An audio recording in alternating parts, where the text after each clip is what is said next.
Sa tuya pang pagprosesyon, rain or shine po kita mga prosesyon.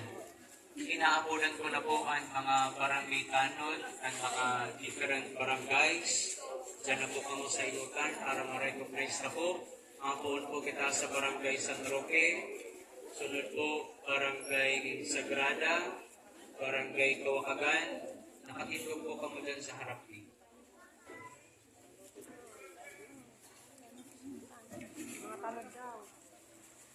Pangaling ma-recognize po niya ito. At harapan po kita, harapan.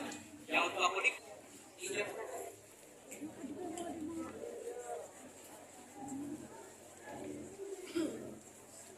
salvasyon ay po kan langit asin kan daga. Ang kagurangnan mapa sa Indo,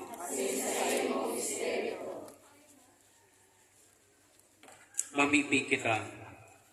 O namumutan kong Hesus Kristo, ang krus pinagulog-ulog nin makuri kan mga Hudyo.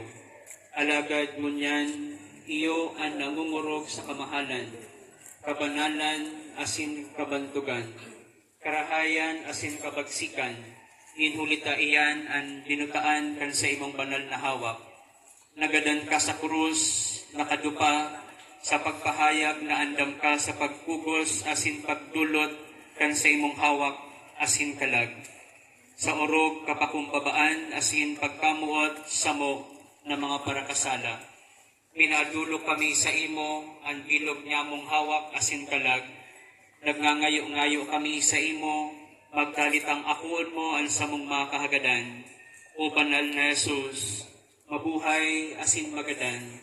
Tuguti kami sa kapusugan kan sa imong banal na krus. Ang samong pag-umaw sa banal na krus, pag-umaw sa imo mansana, taikaan nagtao sa iya nin kabagsikan. Kaya ngani itinutulot niya mo sa imo ngunyan, ining samong pamibig. Tawi kami nin kusog nin buot, tangain na akuon niya mo an na may kapakumbabaan ang mga pagprobar sa samong buhay. Urog ng gayo sa pag-ako niya mo kan pagsakit asin pagkagadan. Tawan sa mo ang pagtubod, tanganin na akuon niya mo, nahon mayo ang krus na ini, nasa samuyang gagamiton, bilang gawi kan samuyang pagpenitensya, ngunyan na panahonin Kwaresma. Inihinahagad mi, huli ki Kristo na sa mong kagurangnan. Amen.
Iandam niya tungod yan ang satuyang sadiri sa paginanyog kan mga babasahon. Ta daw tay linuwas mo kami sa Ehipto, tanganing magadan sa disyertong ini, na mayo ning pagkakan asin tubig. Nauuyam na kami sa mayong halagang pagkakan na ini. Huli kay ni Bugtong na aki, panganing ang siisay man na magtubod sa iya, day magadan, kundi magkamit kan buhay na dayang katapusan. Huli taday sinugo nin Diyos sa kinakban, ang sayang aki, tanganing hukuman ang kinakban, kundi tanganing ikiligtas ini sa paagi niya. Marahay na bareta kan sa tong kagurangnan. Kadaklan kong beses, ang paghuna niya to, ang mga ginigibo niya to muna na panahon, in Kwaresma, o ang mga ginigibo niya to sa tuyang pagkabuhay. Garubaga, gabos ini para sa Diyos. We do things for God. Pero kung hilingon po niya to, mayo man ining ikakadagdag sa mahal na Diyos ang sa tuyang ginigibo. Dahil man magkakadagdag sa pagka-Diyos kan sa tuyang Ama sa langit, ang sa tuyang pagpaksan kan krus na ini. Ultimamente, we do this not for Christ, but for ourselves alone. Ang simbahan, nagigibunin mga Diyos para sa tuya, tangani na makapagpartisipar kita sa pagsakit na inagihan kan sa tuyang kagurangnan na si Jesucristo. Ang krus, pinaksan ni Jesus sa iyang abaga. Ang krus man ini, siring man, papaksanon niya to sa satuyang mga abaga, kasiring sa simbahan.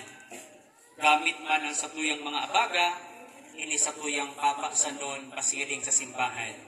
Is this for Christ? Sa hiling ko sana, ako, minhulita, everything we do, every good that we do, is for all of us also.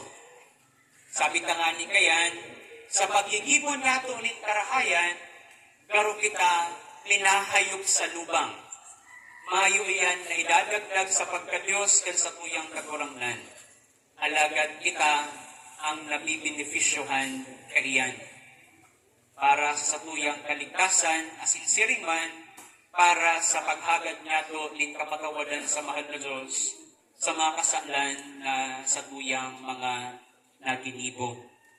Sa atyan po, sa pagpaksan po niya to kang krus na ini, sa abagasan na po niya to ilalaag, medyo matanglay po iyan kung sa tuyang iaangat sa satuyang mga kamot. Kamu po, sa atyan ang makakamati kung sa inan mas pasil sa pagpaksan sa ito kang krus sa atyan.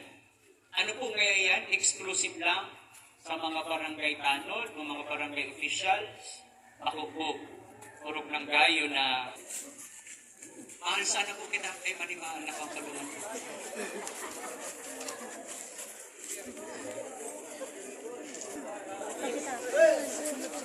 Biri kan, sabi yan.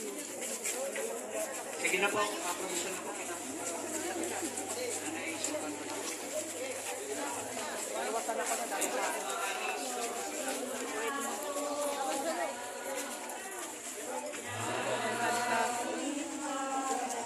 Hindi mo na po ang krus, mo na po magkali ang krus. Kita po ang nahuli na. Kasi sabi po ang krus, kita po ang krus. Malit na po sa nakitang luwa.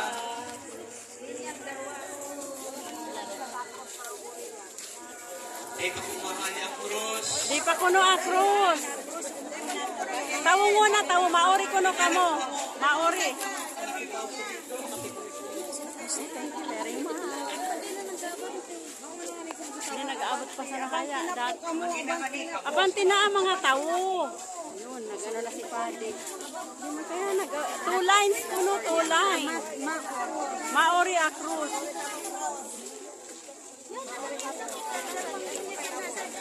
Darwang yun. Linya sa naman, palipat.